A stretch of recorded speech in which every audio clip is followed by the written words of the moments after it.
So I think that sometimes when there's a way that you're trying to go, it can sometimes, be blocked for some reasons. And that doesn't mean that you weren't supposed to be that. I think about that so much, of just understanding, I guess, like what our individual purpose is, but also just staying open enough for that journey to be what it needs to be and not what you think it should be.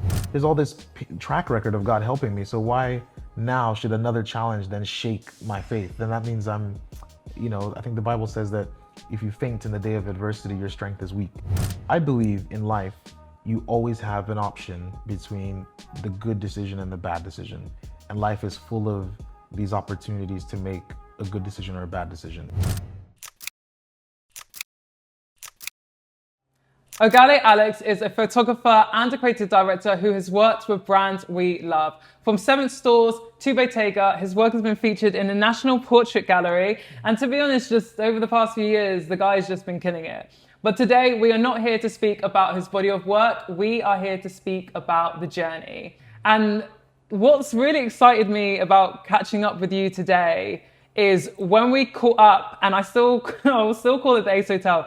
When we caught up just at the Ace Hotel, we were speaking about just like spirituality and faith. And there was just so much of that conversation that I feel like could be really, really helpful for people. Yeah. And it's so important to just understand how much faith and spirituality also has such a major play in our lives. I really do think that this episode could be really, really helpful for people who are struggling to trust the process, struggling to trust the journey. I've definitely had those times. Building up TUFF by Society, I've literally had to build my faith in ways that a year ago, I just didn't even think was possible. I just didn't even think was possible. I was just so scared of everything, so fearful of everything, and just was so scared to put myself out there. But faith, faith will get you a lot of places.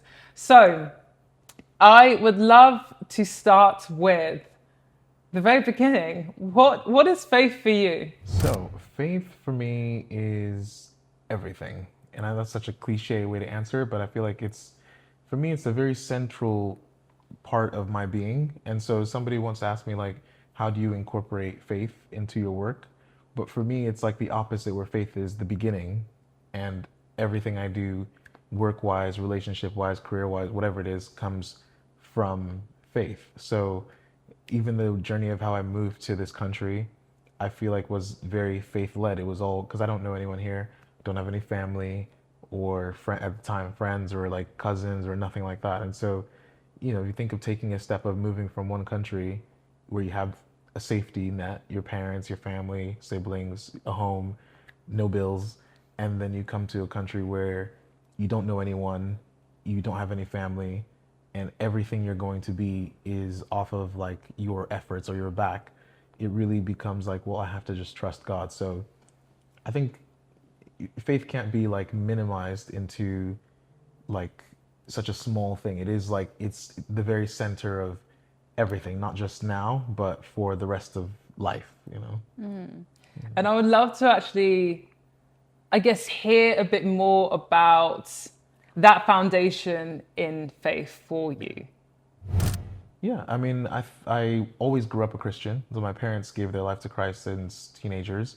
And so growing up I was born in Nigeria, and we moved to the US when I was 5, and they always raised me in the faith. So it wasn't like I had an option to say, okay, let me choose or whatever. And so in a way, it's like a blessing because they shielded me from a lot of things that I didn't know I needed shielding from. And then when I was old enough to go out into the world and explore and, figure things out for myself, I had that grounding of faith to help me navigate just all of life's challenges. Did you not ever have a rebellious moment? Because as you're saying it, I'm just was you just not okay, yeah, I'm outside today, or just had moments where you, obviously as you're growing up, you have times where faith is not in the forefront of your mind, but as you got older and you're so rooted in that, it will be so interesting to just hear about how has that journey of faith been, when has it wavered, and what certain situations have you experienced that's made you kind of go back to it, and just hearing a little bit more about that. Well, let's say my parents were super strict growing up, so I wasn't like allowed to go out to parties or sleep over at friends' houses or even things simple as like go to the movies with friends. It was very much like, there was a lock and key in ways that I thought were unnecessary and overly strict. And so there was a period of time where I felt a bit rebellious, but my version of rebellion was like, I'm not doing the dishes. Oh, wow. Like, Okay. it wasn't We like, definitely grew up different. yeah, it wasn't like proper rebellion where I'm like, I'm Yeah. gonna go smoke or whatever. Yeah. And then I remember when I did go to, because our system is so different, like you guys call it uni or college, but for us it's like university and college is the same thing. But when I went away to university, I was like, this is my moment. I'm free from the shackles of my parents. I was 18 and I went away as well. I didn't go in state. I went to Seattle U, which was like a 3-hour flight from Phoenix where we lived. And I was like, finally, I'm free. I'm not picking up my phone to my parents or nothing like that. And then, the first few months of college, I would like go out to parties, maybe drink. But even then, I just felt like I found that life to actually be very shallow. I feel like what I was running from in the grounding that I had and running to, I felt like there was nothing there for me. And at the same time, maybe at that time, Christianity or my faith kind of felt like something I practiced on my own. But when I was with people, I could just kind of mingle and be around people. I knew where the line was. Like I never crossed over into like, okay, let me do the things that people do. But at the same time, I felt like it was like my faith that I had to myself. And I was fortunate to meet a really good friend of mine named Shaddai, who I remember he was the first person I met who I felt like he was cool. He was actually like very cool as a person. What made him cool? He just was liked. He was popular. He was a track runner. So I think, athletes in university are always like popular, but he was black like me. He had his hair like mine. Like he spoke the way I spoke. He wasn't like, sometimes you picture faith and you picture Christianity, you might picture this like quiet, nerdy kid. And that was my perception of what it was like. And so I think that meeting someone like him and seeing how diligent and disciplined he was with his faith, but how popular, it's like, okay, these two worlds actually can coexist, where I can actually be me. Like I can be authentic as myself, but also be like rooted in my faith. And that's what has made me the person I am today, where I can be what I think is cool anyway, like all these cool interests and creative stuff, but then I can also be disciplined in my faith and not waver from that. So, and I wouldn't say that I had any moments where I questioned my faith, because at every moment of my life, I've always seen God help me. And so I remember even when I played because I played football, and then I guess we'll get into that, but that was the whole reason I moved to the UK. I played for Real Salt Lake's academy, which was the U16s, U18s, and this was when I was in Arizona. And for whatever reason, even though Real Salt Lake is in Utah, they had their academy in Arizona. And I remember even this is when I was like 16. I remember like these were the first early moments of me like grasping my faith for myself, because I remember I went for a trial and there were hundreds of kids and I was like, how am I going to get in? I knew I could play, but like there's a lot of kids, so you never know. And they're from all over the world and different places. And I remember like praying and like grabbing and pinching the grass, like when I was on my own, and like praying. I was like, God, I'm going to play on this pitch. This pitch is going to see me. I'm going to be here. They're going to have to favor me. They're going to call me back. I was just the early signs of me really taking my faith for myself. And I was selected, And so in little ways like that, it was like my faith is building and building. And so at every stage of life, I feel like there's been a slightly bigger challenge, but then I've also met it with faith, and then God hasn't disappointed me. So beautiful. And as you just say that, it kind of makes me like think about just how we phrase the challenges, quote unquote, that we experience, and even like speaking about like TUFF, like it's to help us understand that like our lives are a perfect curation for our own growth, challenges included. And I guess sometimes it can be almost just like a puzzle piece. Like it's like that's your puzzle to kind of figure out. And I guess it's really nice to hear that like you've had that embedded in you from like such an early age to kind of like see those challenges as opportunities to actually help you. And then I guess it also just makes you think about like, what about the people who, say for example, like they're not essentially Christian, or they might not have, be attached to a religion, but they're still trying to develop faith. Like, what would you say to that? Yeah, well, I think that in any culture, faith, there's something bigger. I think even the Bible says that the fool in his heart says that there's no God. And I think that's interesting because it doesn't say like any specific God. And so I always kind of think of it that like every culture, there's always something bigger than ourselves. Like if you think about how we as human beings came to be, there's these large questions like, how did we get here? Why are we here? Who created us? You know, what is the purpose of life and existence and all this? So all of these kind of questions point towards there being some form of God or faith. Now, for me, obviously, it's Christianity, and that's where I can kind of push everyone to. But I feel like across all religions, there is kind of a similar sense of like, there's something bigger than ourselves that we need to submit to or understand, you know, and follow. And I think that there are, even in like Islam or Christianity or in Buddhism, there's always like ways of living life and trusting in a power that's higher than yourself because you understand you don't know everything. So I feel like the first, like in the Bible, it says at the beginning of wisdom is the fear of the Lord. So it's like the beginning of wisdom is understanding that there's something bigger than me and I don't understand everything. I don't have all the answers. And then trusting in this higher power for guidance. So that to me is like the first step of understanding, like I need faith. I need something, is understanding you don't know everything. And so it's like surrendering this idea that I have all the answers. I know everything. I can figure everything out on my own, you know.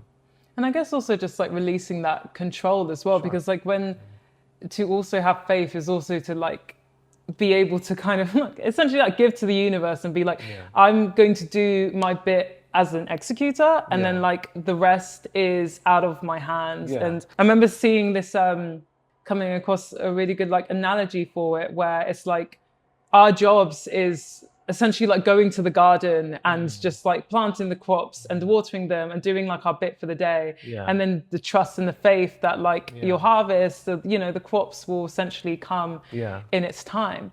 But I know that you've initially had, you're from Nigeria, you lived out in the States and you're essentially based out there as well, as well as London. But I'd love to hear a little bit more about like you coming to the UK and just like, what was that journey like for you? Yeah, I mean, again, it starts with faith because I think that all I ever wanted to be in life was a professional footballer, you know, and I think that's quite common here in the UK. Soccer player or soccer player. Okay. But I think maybe because I'm Nigerian and growing up, like my parents put me in all different sports as a kid, but I was very good at basketball and very good at football, but I loved football more, you know, and so I played, our system is so different, but I played from the academy, then you go into Division 1 in university, and then from there you try to get drafted.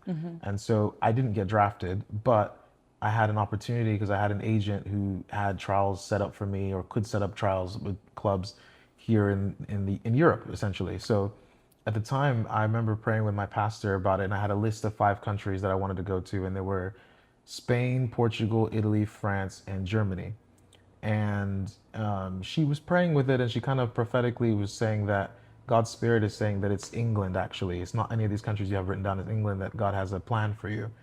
And it may not be what you think. And I was thinking, okay, well, shoot, I'll go over there and play, and maybe I'll play for Chelsea and not Arsenal, or maybe I'll play for, you know, I was thinking about it so closed-minded, like in terms of football. And so when I moved here and I was finding it difficult because I had trials with different clubs like Reading or Middlesbrough, and then I played abroad. I played in Sweden for like 4 months in like a 3rd division, and the money was so terrible, but I had a nice apartment. And I was just trying so hard to get into football. And then there was a girl I met who I was dating or seeing at the time, and she was like, oh, you have a good like sense for fashion. You should buy a camera and make YouTube videos. And I honestly just bought the camera because I liked her. I was trying to impress her. And I also felt like she knew what she was talking about because she had maybe like 20,000 subscribers at the time. I thought that was a lot. And I felt like she sees something, so let me try, you know. And I would spend 8-9 hours like editing and shooting and whatever, and then you post the video on YouTube and it's like 20 views and 10 of them are you watching from different devices. And so then you got to take the views where they come. Well, shoot, I mean, But then I think someone asked me to take some photos of them, and I remember thinking like, okay, I have a camera, why not?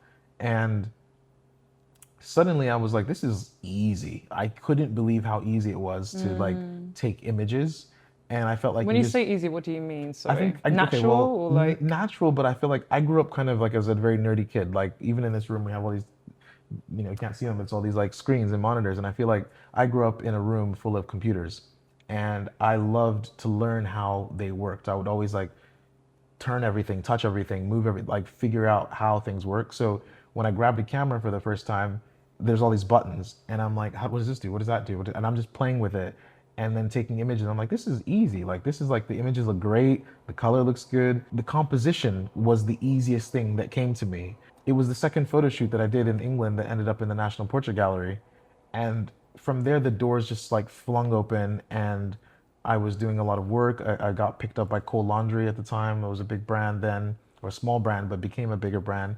And they hired me for one shoot, and they loved the way I did everything. And they were like, you know what, you're gonna do all the shoots, and you're gonna come up with concepts. You're gonna do this. You're gonna do this. So very quickly, a career just kind of came out of nowhere. And then I began to see that everything I did just worked. And then I remembered what my pastor was saying about it may not be what you think. And I was like, maybe this area that has so much grace is where I'm actually supposed to go down. And I've just gone further and further and further, and everything has continually worked. So that's kind of how I came to the UK and how I'm still here, because I'm like, well, this is working. I might as well stay. And like how, I mean, it sounds like a very kind of aligned path Yeah. for you. And Yeah. I guess when you kind of transitioned into being a creative, which I guess Yeah. like inherently you just naturally are, Yeah. and you found, you started, using a camera, and that was like your vessel for this. Yeah.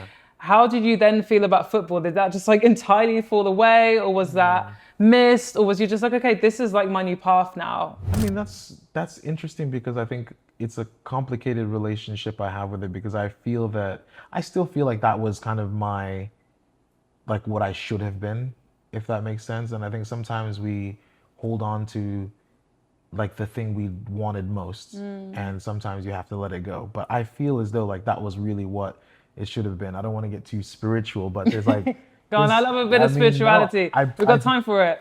I really believe that in life there are lots of, like the Bible says, we wrestle not against flesh and blood, but against principalities and powers. So I think that sometimes when there's a way that you're trying to go, or maybe that you can't even, maybe you're even supposed to go that way, it can sometimes, be blocked for some reasons. And that doesn't mean that you weren't supposed to be that, but maybe it was difficult, or maybe whatever. And I think that the wonderful thing about God is that God will never leave you comfortless.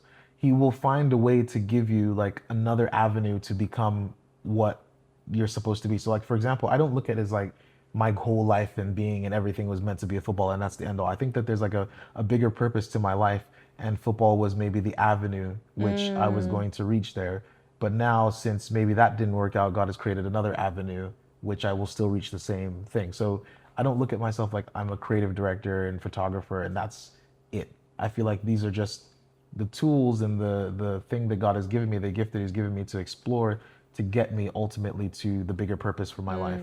So The bigger mission. yeah, the bigger mission. Yeah. It's so interesting we said it, because I think about that so much, of just understanding, I guess, like what our individual purpose is, Yeah. but also just staying open enough for that journey to be what it needs to be and not Yeah. what you think it should be. 100%, yeah. Which is so easy to kind of fall into that. And Yeah. like, it's so easy for, just to become a bit rigid and be like, okay, I see it in this way, and like this Yeah. is what I've like envisioned and trying to make that work. But Yeah. sometimes like there is like a better plan or better way in mind, or potentially you could be like even be protected from something, And I guess when you came to the UK and just like you kind of like transitioned into photography and what you do now, what was also some of the challenges that you had Yeah. gone through? Well, I mean, it's moving from any country to another country and not having any support is always going to be challenging. And this is where your faith really has to kick in. And like I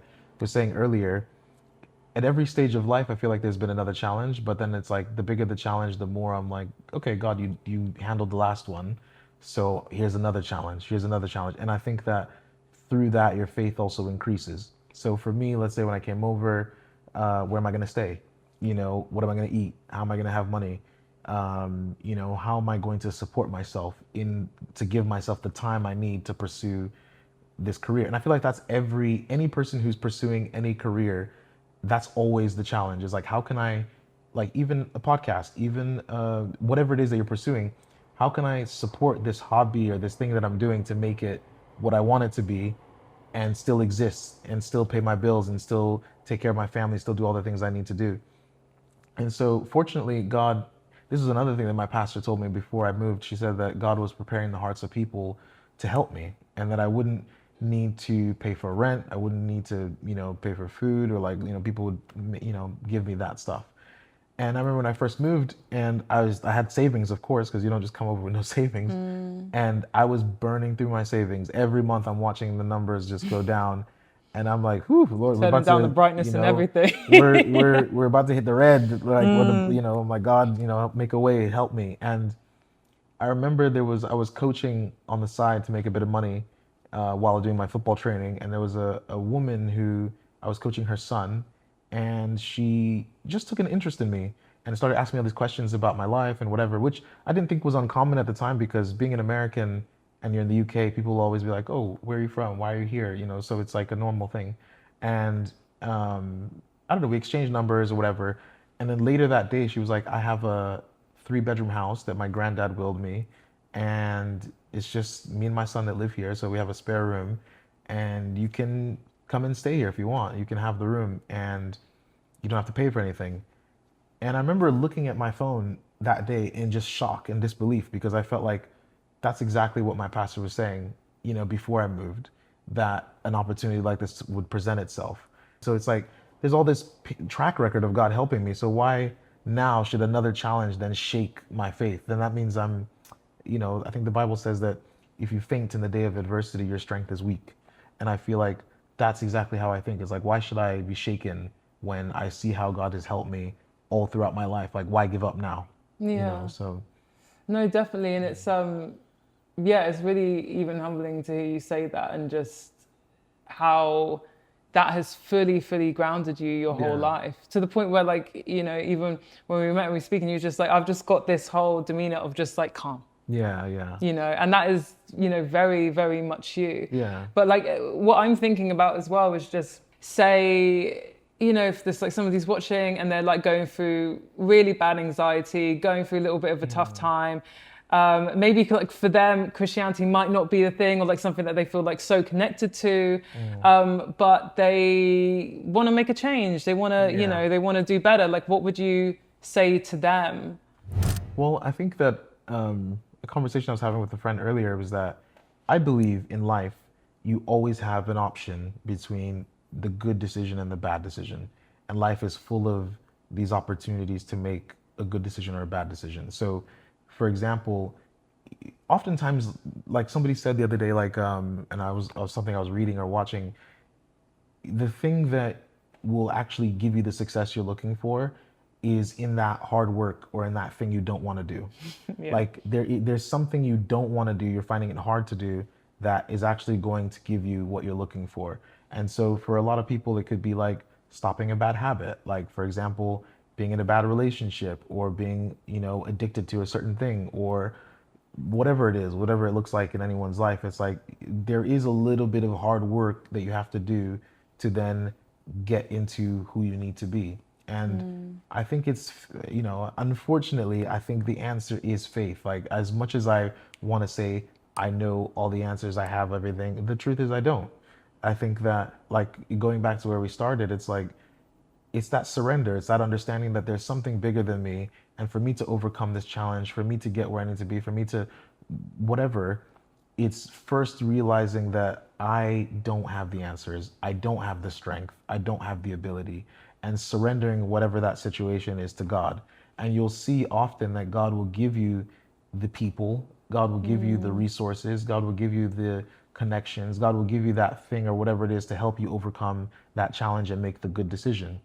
You know, so faith is really the answer. As much as it's like, I don't know, I feel like, like even in the Bible, it says that a man plans his way, but the Lord ordains his steps. So you plan the way you want to go, you plan to do the right thing, but it's God that ordains your steps, you know. So as much as I want to say like you can find the answer outside of faith, for me personally, that's not how it's been. Like my story and faith are like intertwined. And so there's no way to separate and say, well, if you don't have faith, then here's a way. I don't know what that way looks like. It's like a dark road that I can't give you the answers. But if you want to pursue your faith in whatever that looks like, I feel like that is where you'll find the guidance, the support, the help, you know, the resources, the connections. You'll just find things working for you. Yeah, 100%. I think just as you're speaking, it's also making me think about, I guess, like certain times when, just even as of recent months, when every single day I'm just like kind of working away at this one thing, and sometimes it might be as small as just like, okay, just like posting on socials, but there's like a whole other, you know, kind of network of things you're trying to get moving. And just like the more that you kind of hack away at it, like sometimes at like the very last dime minute, like the idea or the solution comes. Yeah. So like now I just tell myself whenever I feel like I'm doing something and like I'm like my body wants to go into like a little bit of mare about it. Yeah. I'm just like, okay, sometimes it goes to penalties and you can always still win the game. Like sometimes that might just be the case. Like it's never really over. Like you just keep like chipping away, and the answer will come. Yeah. And sometimes it literally might be from those moments when you step away and you go for a walk and you do something completely unrelated. Yeah. You know, like be having a shower, or like I don't know, like 10 minutes before you need to actually like get that post off, like the whole post is then written, you know, or just something like that. But, you know, as you're speaking about like faith and trust, like, and I guess also in this process, just trying to like action that like even a little bit more, you know, it is that kind of feeling of just like never giving up and just like staying present and aware for everything, so that like you're always available for the solution. Yeah.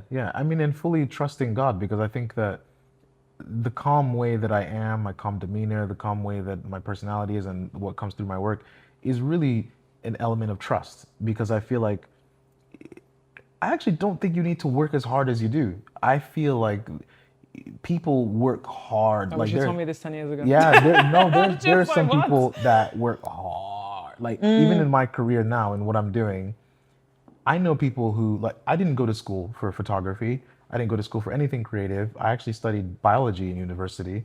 So it's funny how like I've ended up in this career and people ask me like, oh, where did you study? Oh, you know, where did you do an apprenticeship, or who did you, you know, shadow or whatever? And I didn't do any of those things. You know, I picked up a camera. I tried to do different things and see what could work. I put together my little projects, because there are practical steps you can take. Like I put together projects, I shot things. I wouldn't just immediately post it. I would try to submit it somewhere. And then like once it was submitted and accepted, then I would post it and share it like, oh, shot for X, Y, and Z brand or magazine. And that would make it look more legit. So it's like you have these little small tactics you can do to like actually put yourself out there in any career. But I think ultimately there are people who've worked far harder than I have, who have much more experience that I have, who've done a lot more than I have, but still are not at the same place that I am. And that's not because I'm great. It's really the opposite. It's more because I believe that it's God who will crown my efforts with success.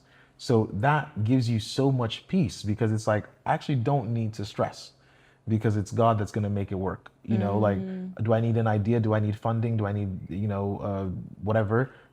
I'm going to work towards it, because I'm not just going to sit at home and be like, okay, God, deliver unto me, whatever. You work towards it, but it's like you have an inner peace as well, that it's like, it's God that's going to make it happen. It's not because I'm working harder or because I know more. It's just that I'm going to do my best, but allow God to do the rest, you know, if that makes sense.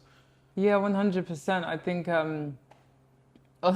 honestly, everything that you're saying, I'm just like, yes. It's been speaking so true for myself. And I'm sure like a lot of people who are watching can definitely resonate with a lot of things that you're saying. And I think it's the release. Like the Yeah. release is the main thing. That's Like, it. you know, I've been there, I've been holding on to things so tight. Yeah, I've been like yeah. overworking, doing all these things. And sometimes it's just like, okay, sometimes I feel like I'm not even getting the results that I wanted to see. Yeah. But then I know now that like sometimes you're just holding on to things too tightly. Yeah. Sometimes it's like, you don't need to stare at the crops, you know, Yeah. sometimes you just water and then you let it go and you Yeah. kind of just let it be Yeah. what it needs to be. Yeah. So the way that I also usually wrap these episodes is asking, what are your 3 tough philosophies on life? Ooh, tough philosophies on life. I would say the first one is to release control, because I think what's most important for me is understanding that I don't have the power, I don't have the wisdom, I don't have the understanding, I don't have all these things that I need, the resources, the people, and then allowing God to bring that into my life. An example is like when I started a brand called Isoko, which is the name of the tribe that I come from. And when I started it, I remember looking for funding, and I had friends who were like all in this whole, angel investing scene and whatever. And I was thinking it would be very easy. And the people that I was trusting to give me that funding, like ultimately backed out towards the end of the process. And I'd done all this hard work and whatever. And I was thinking, Lord, how is this going to happen? Because I need the funding to make this brand exist. And I remember praying about it and I was thinking, well, God, if you want me to do this, surely you will provide the funding. I'm not going to stress over like, oh, let me go do this, do a bunch of things to try to manufacture. I'm just going to trust you that if you want this brand to exist, if you want me to pursue this, you're going to create people, create opportunities, bring this funding to me. And I released it like that because it's like now it's in God's hands. And I remember a friend of mine who I met through Instagram, we were just talking, and he's like, oh, you working on anything new, whatever. And I was like, yeah, well, I'm trying to start this brand. We need some funding, but like I'm working on this, working on that. This is what it's going to look like. And he's like, oh, how much do you need? And I told him how much I needed. And he's like, okay, I can give you that. And I remember thinking, this is crazy. Like, because I didn't plan for him. I didn't even know he had that much money, to be honest. I really didn't expect him to. He's an angel investor. Yeah, well, I didn't expect him to be, but then the way that came about, I was able to raise like, I think it was like 70K that I was looking for, and I was able to raise that. And what do I know about investing? What do I know about getting people? I don't have any clue about, people study so many things in order to raise money, how to raise money. And I feel like me being able to raise that amount of money off of just a few people that I knew was incredible. But that's God, that's me also like not running around like a headless chicken trying to chase down every, I feel like I'm such a drop your shoulders, take a deep breath, unclench your jaw, just relax. God is going to make it happen. So I feel like I think that's my first tough philosophy.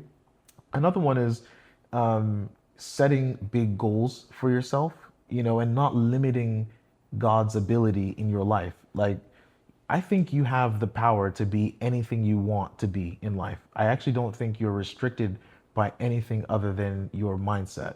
And this is part of a whole deeper conversation because I think being African and living in the United States and then coming here, it's a very different climate. Like here in the UK, all people who are, let's say, immigrants or African or Caribbean, or everybody seems to have such a strong sense of culture and identity. You ask someone where they're from, I'm from Ghana, I'm from India, I'm from Bangladesh, I'm from wherever. Whereas in America, you ask someone where they're from, I'm from Tennessee, I'm from Oklahoma, I'm from, it's like there's like not a root of like, this is my identity and culture. And I say all that to say that Black Americans sometimes I feel like have this way of like limitation. Like it's a mindset that, well, because of this, we can't become this and I don't subscribe to that. I think that in America, the most educated immigrant group is Nigerians. And we share the same skin color as them, but why are we so high in education and performance and they are not?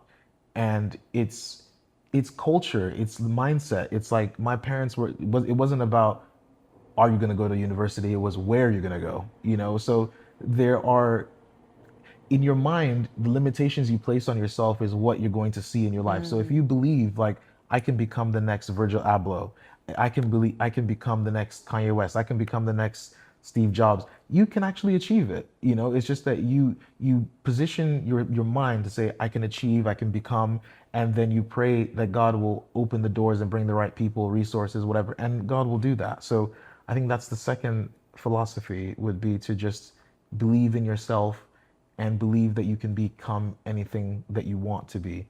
And then also, what would be a third one? I don't know if I have three. I feel like those are two solid ones.